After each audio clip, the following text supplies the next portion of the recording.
நீங்க விடிய விடிய சுத்துறாங்க. நைட்டு 1 மணிக்கு போனாலும் சுத்துறாங்க, காலையில சுத்துறாங்க, மதியம் சுத்துறாங்க, அங்க பிரதர்ஷனம் பண்றாங்க. அப்ப எந்த அளவுக்கு அந்த இடத்தை நேசிச்சால் அங்க இருக்கக்கூடிய இறைவன் அவர்களுக்கு வேண்டிய வரத்தை கொடுத்தா அந்த இடத்துக்கு வருவாங்க.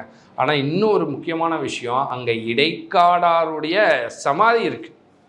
இடைக்காடார் யாரு அப்படின்னா, கிரகங்களையே தன் கட்டுப்பாட்டுக்குள்ள வச்சிருக்கக்கூடியவர். எங்க சித்தர்கள் பத்தி சொல்லும்போது போன எபிசோட். ஆமா. அப்ப நவக்கிரகங்களை எங்க இருக்கணும்னு மாற்றி வச்சவர் இடைக்காடார். அதாவது இடையர் இனத்தில் பிறந்தவர்னால அதை இடைக்காடார்னு சொன்னாங்க.